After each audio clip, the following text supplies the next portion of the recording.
am a breast cancer thriver and a Tiger Lily advocate and angel. And my experience throughout this illness has been, I believe, more challenged because of the lack of the 340B program being administered and shared with patients like myself. So I'm excited to be here and sharing this space with you all today, just to talk through what some of my experiences have been like, and in the hopes that things get better and things get fixed. I was diagnosed with metastatic breast cancer, and so that means that it's now spread to other organs. So in a situation like that, there's a lot of medication involved.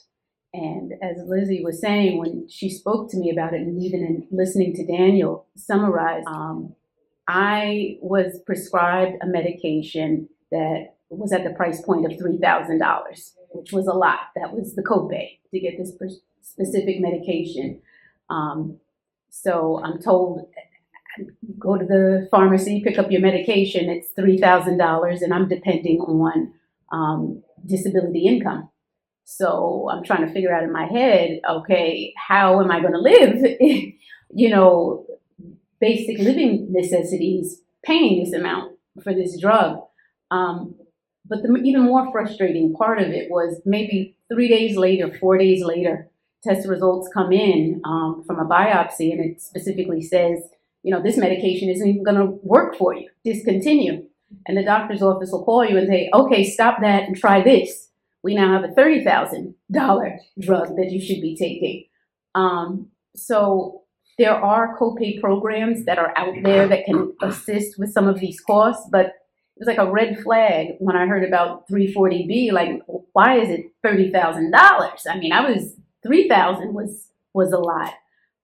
Maybe it's caught in kind of this spectrum where it should be discounted, and if it should, why isn't that shared with me?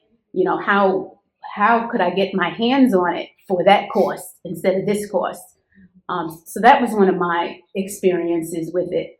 But in addition to that, more recently, I was in an emergency room, and at some point, after 16 hours on a cot with bone pain, I'm told or asked what medications I take.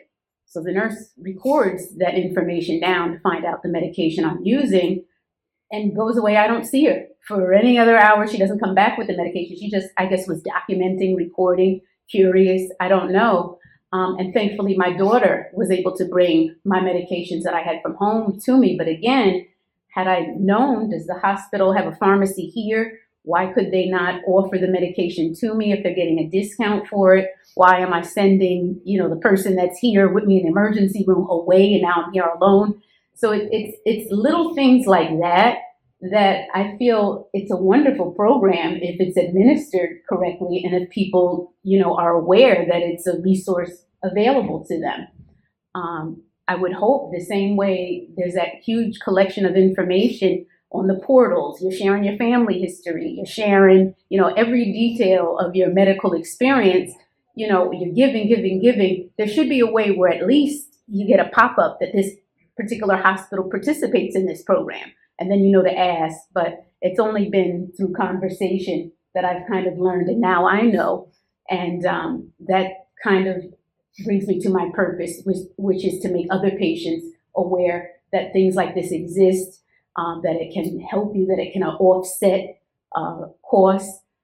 But if you don't know, it's just not volunteered information, and it's hidden, and it shouldn't be. All right. But yeah, there are several copay programs, but one of the, I guess, disappointing parts of it is everybody's logging in to get access to the copay programs. So you may have a good 15 minutes to get your application in hopes that the system doesn't go down, you don't get kicked off or something go wrong, and you miss that opportunity. You may not see that again for another 8 months. And even those could be in increments. It could be a 16,000 copay program. It could be a 5,000. It could be a 3,000. But with the cost of the medication, that could just be one bottle, depending on what you're taking. And hopefully it's not a bottle of medication that you find out 3 days later, oh, never mind, don't take that, take this. So it's frustrating. And then it should be available. And when it's not, the adverse events that can happen when you don't take the medication you're supposed to, when you have these lapses in taking medication, can make a bad situation that much worse. So, if you're supposed to be on a treatment plan for the $30,000 medication and you miss a week of it because the doctor just refuses to put in the refill request, you could end up then with a spinal collapse, a break, pain, the ability to move. And I've gone through some of that, and then it's more medication to try to offset the damage that has happened. And it's just a cycle that just keeps cranking. So there's got to be a way for it to be more transparent. And hopefully we're working towards that happening, but it should happen sooner than later because a lot of people are suffering, waiting for the fix.